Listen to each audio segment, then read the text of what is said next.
This is huge for the Chicago Bulls. We're going to be talking about what are the best tradable assets for the Chicago Bulls and what players are untouchable in the trade market. This is your host, Rico Greenhowe, and you have found yourself on another episode of Bulls Digest. And today we are breaking down an article from Bleacher Report where they go through all the teams and they're talking about their best tradable assets and then players that are untouchable for each team. And so we're obviously going to be breaking down the Chicago Bulls. You can find this on Bleacher Report. Greg Swartz writes about this. But the best trade assets, according to Bleacher Report, would be Patrick Williams, Ayo Dosunmu, and then Torrey Craig. All right, so starting with Patrick Williams. And so I'm not sure if he's necessarily the best trade asset for the Chicago Bulls. I mean, I get it, the fact that he is or was the fourth overall pick in the draft when he came out.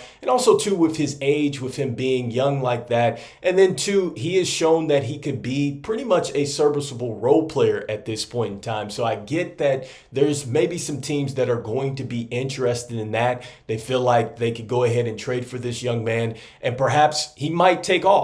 Maybe it's almost a situation like marketing. Maybe it's like Bobby Portis. Maybe it's like Daniel Gafford, where he gets traded for and then he takes off. So I could see why teams would maybe be interested in going after Patrick Williams. But I know it's a little bit of a question mark for me. It talks about the fact that he has been injured 2 of the 4 seasons. So that's number one with the health concerns. And then number 2, it's just been the up and down play for Patrick Williams. And so I know this year is going to really tell us a lot about Patrick Williams, especially if he's healthy, because now DeMar DeRozan is gone. So that suggests that his usage rate is going to go up. I could see that he might be one of the better trade assets for the Chicago Bulls as the season goes along, especially if you really believe in the fact that he can take off now that DeMar DeRozan is not in the way. And so I would say maybe down the line, but right now I don't think he's the best trade asset for the Chicago Bulls. In fact, I think you should slide Coby White up there as the best trade asset. Next, they talk about Ayo, and I think that Ayo absolutely is one of the best trade assets for the Chicago Bulls right now. I think compared to Coby White, he's like 1A. It's like 1A, 1B between those two players. I think that both of those players are going to be very good this year. I think that both of those players are ready for the leadership role. I think that both of those players are going to step up in whatever role that they have. Obviously, I think Coby White's going to start. And right now, just looking at what we have, it looks like that Ayo is going to come off the bench. I've said that I think he would be right into the award for the sixth man of the year if he does come off the bench. I think he can be that good for the Chicago Bulls. I feel like his usage rate is going to be there either way, whether he's starting or coming off the bench. And who knows what's going to happen if we get an injury or if we end up trading Lavine. He could slide right into that starting lineup. But more importantly, he has proven himself. He's proven that he can come off the bench. He's proven that he can be a point guard. He's proven that he can be a combo guard. And I have to think that any team in the NBA is going to be willing to go ahead and at least have a serious conversation with the Chicago Bulls if they made him available, which they should not. I'm just going to say that. Next, with Torrey Craig, I think that he is the best veteran trade asset that the Chicago Bulls have. I look at him a lot like what Andre Drummond was for the Chicago Bulls last year. I think it was reported that they could have moved him to Philadelphia last year for, I think, like 3 second-round picks or something like that.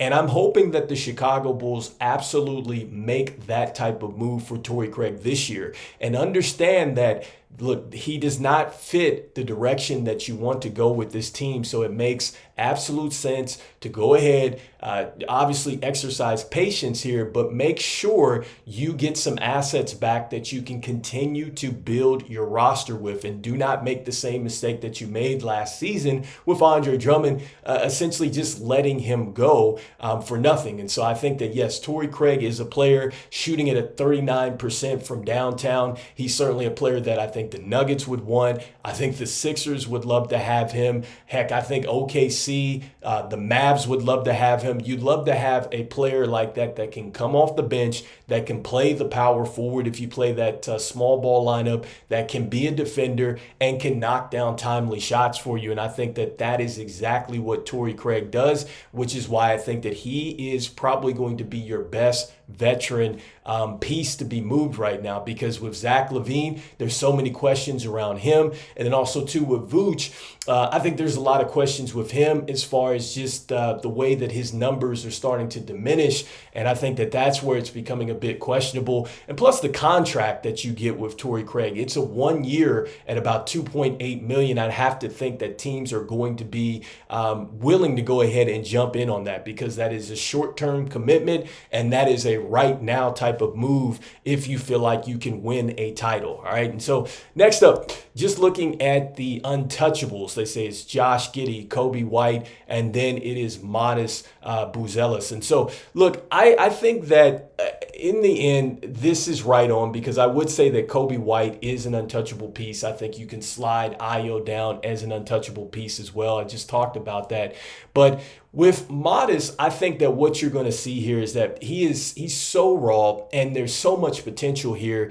And we've seen so many good things already in summer league play, and just his motor alone, it just makes him untouchable, right? Because we don't know what we have with Modest. And I think that we have a real star with Modest. I think it's just going to be a matter of time as he continues to work and get really comfortable with the NBA game, right? And get out of that, where he came out of the G League, get out of the Summer League, now get a chance to battle with some guys that are in the NBA. Obviously, he's going to have to get stronger. He's going to have to be a better jump shooter. He's going to have to be a little bit more creative, which everything suggests that way, because it's pointing to that with his work ethic and what he's going to bring to the Chicago Bulls. So I think that he could potentially be, he might be a franchise player really if the Chicago Bulls develop him correctly. So I definitely think that he's untouchable. With Kobe White, I've talked about this before. This is a player that has been injured. He's come off the bench. He's started for us. He's had to play, the second type of star role beside a guy like DeMar DeRozan, and he still went ahead and he has really excelled in that role. He has a winning stat attached to him, which is like leading the league in assists when it came down to the clutch and being the 12th best scorer in the league in the clutch. Like, I think that those winning stats attached with the way that he has taken a leap absolutely makes him an untouchable piece. And I'd have to think that if Chicago has any direction at all, Ayo, Kobe White, Modest, those players absolutely are not touchable. All right. And so last, with Josh Giddey, the one reason why I think he is not he's not tradable right now is because you went ahead, you've already traded off your best defender. You didn't get any draft asset with him. And I think essentially when they got him, they were thinking that he's going to be a building block piece. And so you want to see exactly how he fits before you even think about trading him. And you don't know how long it's going to take for him to really get locked in with the Chicago Bulls and be comfortable. But it looks like he is on his way. He's already had a good summer in the Olympics. I think that that's going to carry right over. He's saying all the right things in the press conference, and he said it already before he left. He said, look, I don't want to be a player that's coming off the bench. I want it to be a player starting. He's getting that opportunity with the Chicago Bulls. I think that Josh Giddey is going to take that and really run with it. And I think he's going to be okay playing alongside of Kobe White, Zach Lavine, or whoever it is that he has to play with. I think he can absolutely fit in. And so I think he's going to become a little bit more untouchable as he continues to excel in a Chicago Bulls uniform. So right now we're kind of in that wait and see game, but I think that if you're betting on Josh Giddey, I think it's an okay bet because I think he's going to be okay. It is a little shaky because we are getting ready to go to the negotiation table